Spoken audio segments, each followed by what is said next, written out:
Hey, real estate investors, fund managers, syndicators, and capital raisers.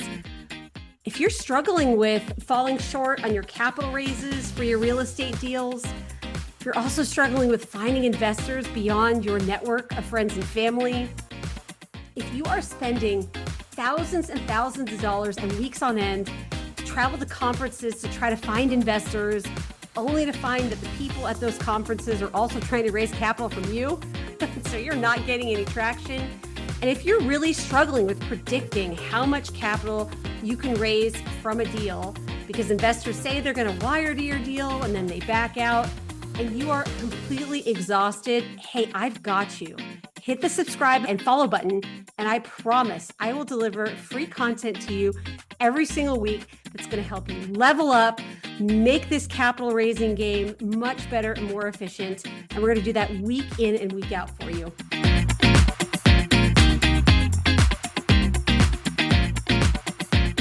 All right, happy holidays. Welcome to another episode. Really excited to have you here, especially in between Christmas and New Year's, because this is the exact time you should be thinking about your 2026 capital raises and getting ready to succeed with those here in the new year.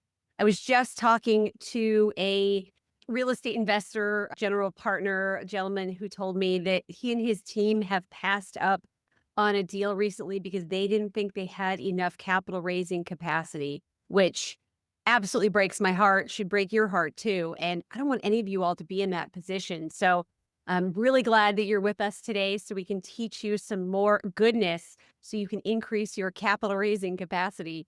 The podcast is growing by leaps and bounds, and we really appreciate you all giving us a subscribe and, of course, a comment or review. And, of course, sharing with other people who also want to increase their capital raising capacity. But we're going to talk today about deciding who we want our investors to be. And you may be saying, Amy, I want any investor. What are you talking about? And I've told you here on the podcast before, there's where you are right now, and there's also what's coming around the corner. And my job as an experienced capital raiser, syndicator, is to let you know what's coming right around the corner. And if you already don't know, many of you do, but you don't want every investor. Trust me, you just don't. It can become a real nightmare if you have a mismatch between either personalities, ethics, values, morals, goals, all of those things, right? So we call this our target avatar. And if you're a movie fan, I'm not talking about the movie Avatar, which I have particular affection for because my communications professor in undergrad actually wrote the language that the people in the Avatar movie speak. It's a real language if you didn't know that. But yeah, who is your target avatar? What type of people do you want investing alongside of you? This is not only going to inform what you do on social media, but it'll also, of course, attract the type of investors ideally that you're looking for and make your syndications, your funds, your capital raises a success. So believe it or not, it's really important to start off and understand and think through who your ideal investor is. And look, we're going to go with demographics and psychographics. So demographics are, get out a pen and paper. Hopefully you're able to take notes here. But demographics are, what's this ideal person's age? Where do they live? How many kids do they have? What industry do they work in? What job do they hold? How much money do they make? All of those demographic things. Is it a man or a woman? And hey, we want to create an exact person. So this isn't 2.5 kids. This isn't age, 50 to 60. We want an actual person that has a exact age, an exact number of children, an exact job description. My dear friend Sean, who took my LinkedIn Capital Raising Secrets course, I love him. He's such a great guy. He even named his target avatar. His name is Kevin. So it's really important that you define all of this because, hey, you're going to target what you talk about on social media, in your email campaigns, all of those things to that type of person. And again, you may be saying, Amy, I want any investor possible. But let me tell you a little secret. If you're targeting everybody, you're targeting nobody. Truly, truly, truly, truly. The idea here is not hey, we're going to do a bunch of Facebook ads and spam it to everybody. And whoever happens to land in our net, we're going to get on the phone with them and have individual calls right away and then nurture them after and hope and pray that they decide to invest with us. No, no, no, no, no, no, no, no, no. No, that's a lot of work. And the success rate is not very high. Trust me. It may sound really sexy to just create ads. And that's going to how you're going to source investors. I want to flip it on its head. And this is what we do for our students in LinkedIn Capital Raising Secrets. I want folks to say by the time they get on the phone with you, hey, I feel like I already know you. I feel like you already understand me. The way that we do that is through creating content on social media, one to many, that speaks exactly to these folks. So you're not going to be able to get that by the time someone gets on the phone with you to say that it feels like they know you and you know them by just speaking in generic ways, creating generic content. So I'm going to want you to really get specific. My particular person is in the pharma and biotech space. That's my target avatar, not doctors. Everyone goes after doctors. I roll. It's fine. I mean, I love doctors. I have many who have invested with me, but that's not my target. Maybe it's an industry where you used to work or you currently work, but it's important to think through the type of folks that you might want to work with. Are these people who are early adopters? Are these people who analyze everything to death until there's nothing there and they're terrified of, taking any sort of risk because they're in an industry where they're constantly looking for faults, for errors? Obviously, nothing wrong with doing good due diligence and being thorough in analysis and all of that. But there are, and you know what I'm talking about, there are some people with their entire persona, their entire personality, their entire, job and occupation is to find risk, find errors.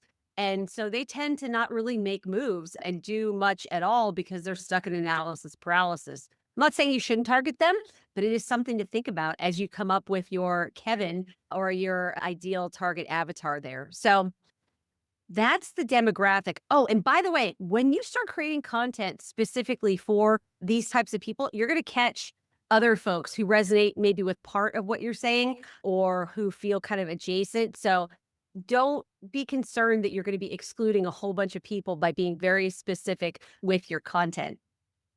And then we're going to talk about psychographics. You may not have heard of this, but psychographics, as you can probably tell, has to do with the mind, with the mindset. So I'd like for you to think through what are some of my target avatars' goals? What are their fears? What are their pain points? Interesting, right? So take a minute and think about your target avatar and how would they answer those questions? Are they, for example, in their mid 50s and concerned about ageism in the workforce and God forbid they get laid off? What are they going to do for income? I mean, maybe they've got a great retirement, their 401ks and IRAs are invested up into the gills and maxed out, but what money do they live on until then if they get laid off and it's tough for them to find a job? Or maybe someone has young children, they had kids later in life, and they're working 80 hours a week and can barely see their children, feel like, maybe they've got time on the weekends, but gosh, weekdays, they're completely missing out on their children growing up. Or maybe they just want to be able to buy back their time, their job. Like I have an investor like this who loves what he does. He's actually a doctor, but he doesn't wanna have to choose what type of role as a physician he takes based on the money. He wants to do it based on his passion, based on where he finds fulfillment and he can give back. So those are just a couple of examples of the psychographics you can think through. And as you can probably start to see, there's a lot of content that's going to come out of really merging the demographics and the psychographics of your target avatar. And hey, this is also going to inform the content that you comment on LinkedIn. So this goes back to, or any other social media that you interact with. But this really goes back to what I said a couple episodes ago, which is, hey, stop commenting on my content on LinkedIn. I appreciate the support, but I am not your target avatar. Your target avatar is people outside of the real estate space. So by the way, that's another good tell For all of you who are still using your VAs to comment on other people's content, stop it, by the way. Everyone can tell you're using a VA. You're ruining trust and looking kind of silly. Those VAs always comment on other people's content in the same industry. They just, because they're VAs, right? They're not the owner of your company. They're not they're not the founder. They're not the CEO. They're not the people in charge, right? They're not the folks in charge. So all sorts of tells, you people using VAs, cut it out. Yeah. So that'll find your target avatar on social media and start interacting with them. And the other thing too is as you get more sophisticated in this space, you're going to find that you have an abundance of investors and you're going to want to pick and choose who's a good fit. You're going to start to pattern recognize the type of people that tend to be lovely to work with, that tend to be abundantly minded, that tend to be sophisticated and understand how to identify risk, how to mitigate it, how to seize opportunity. So you're going to start to notice the type of people you want to invest with. And some of that's going to come from experience, but also some of it's going to come with you just defining off the top of, at the get-go, what type of people you want to work with. And I'll tell you what, any seasoned capital raiser, syndicator, and fund manager will tell you there are some people, some investors that they've had invest with them that they will never invite them to invest alongside them again, for whatever reason. But you'll start to notice some of those key, habits, personality types, dispositions, whatever they are. And you get to choose. That's the thing about this space, right? You get to decide. And I think unfortunately, investors have this idea that all of us are just desperate for money so they can treat us any way that they want or act in any way. And that's just not the case. We all with experience have a list of folks that just won't be invited to invest alongside us anymore. And that's fine. They're probably a good fit for somebody else. I certainly don't want to fall short on serving an investor. And, sometimes there's just not a good fit. So all this is to say, you may be saying, oh my gosh, Amy, I don't care. Just wire the money. I want to be able to do the deals. Look, don't let this bite you, a couple years down the road, because it will. Be intentional about who you invest with, who you decide to target. And it's actually going to make your capital raise a lot easier, a lot smoother. The money is going to come. And it's going to make it a much more enjoyable experience because you're going to be a good mutual fit. You all are going to be on the same page more likely, and you'll be able to notice these patterns that really tip you off and give green flags to, oh yeah, this is my investor type. Oh yes, this is the type of person, even down to, are they responsive for when you reach out to them, or are they the type of people that take months to get a hold of them? Yeah, you get it. You get the idea. Well, look, I'm excited to talk to you on the next few episodes about what to do with this information. But if you haven't already, I really need you to sit down, define your target avatar in terms of demographics and psychographics, even name the person if you want, and then keep that in hand as we'll talk a bit more about how to use that to shape the content that we create and the type of people we want to work with.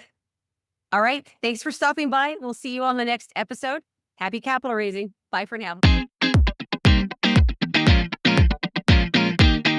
Hey, real estate investors, fund managers, capital raisers, syndicators. If you are struggling with predicting how much capital you can raise for a deal, because investors say they're going to wire, but they actually back out, you struggle with finding investors beyond your network of friends and family, if you find yourself falling short on your capital raises for your real estate investments, and you're spending thousands and thousands of dollars to travel to conferences all across the country, only to find that the people you're hoping to raise capital from are also trying to raise capital from you, hit the subscribe and follow button, and I promise y'all are going to love what we're going to cover here. I'm going to deliver free content every single week, week in and week out, to help you get to the next level in your real estate investing capital raises.